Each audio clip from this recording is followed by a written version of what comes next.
By the end of this video, you will know the 3 self-love inspired choices that make any kind of success feel all the more fulfilling, and how these 3 choices look in real life, how they guided one of the world's leading philanthropist and investor, Warren Buffett's decisions in life, and why self-love is important for any kind of success to be truly meaningful to you.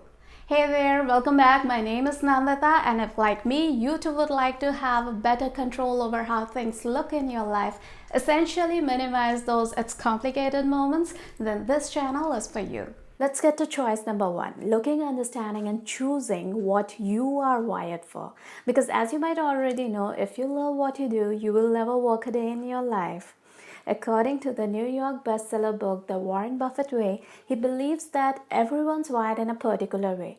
And to have meaningful success in life, it's important to understand and appreciate our unique qualities and focus on those opportunities that make the best use of them. And so he chose to follow what he was good at, numbers, and became what experts call one of those rare phenomena of investing success. See, we are more comfortable doing things that we like to do that fire us up. It's easier to stay consistent, brainstorm and solve hurdles, and stay geared up for the next one when we reach one goal if we enjoy what we do.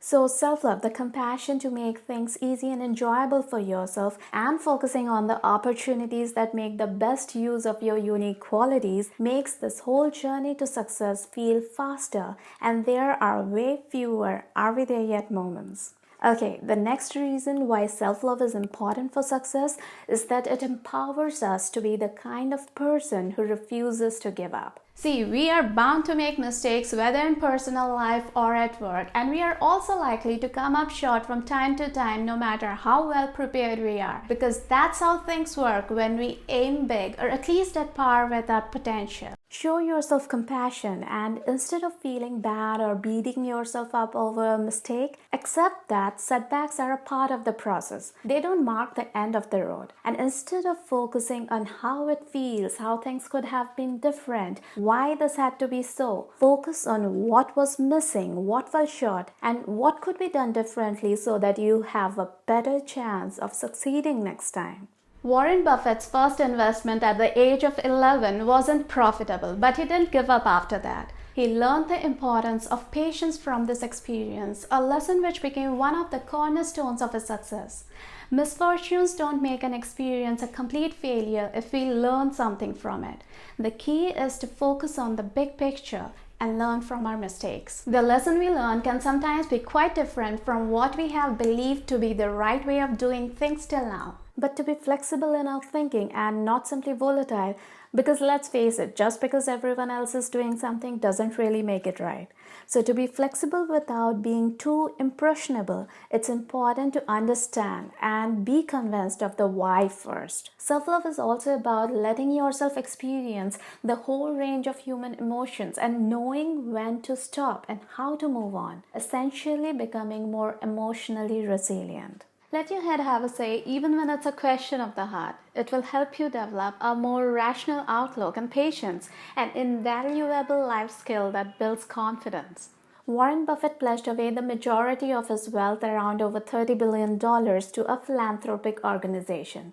Now, even though he could have given such a big donation to his own foundation, the Buffett Foundation started by his wife, he gave it away to the Bill and Melinda Gates Foundation. You ask why? Because he believes they are better equipped and already scaled to handle the billions of dollars. Even when it's a question of the heart, a rational outlook has more power to do good. By the way, if you're finding this helpful, like this video to keep it handy, and also to make it easier for it to reach other people who might find it useful. Appreciate that. Success is as much dependent on avoiding bad decisions as it is on making good choices, and the times we unintentionally do something stupid is because either we are in a hurry, tired, distracted, or emotional for some reason. As Robert Schuller said, never make your most important decisions when you are in your worst moods. There are no shortcuts to real success. It takes time, perseverance, and patience.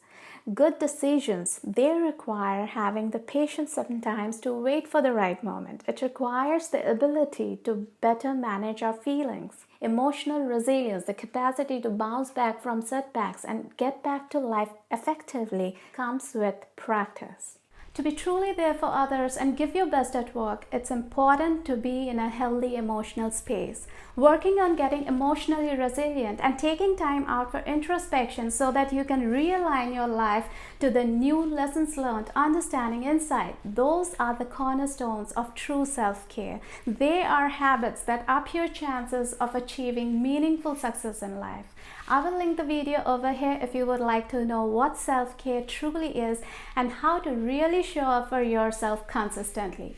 You take care and I'll see you soon.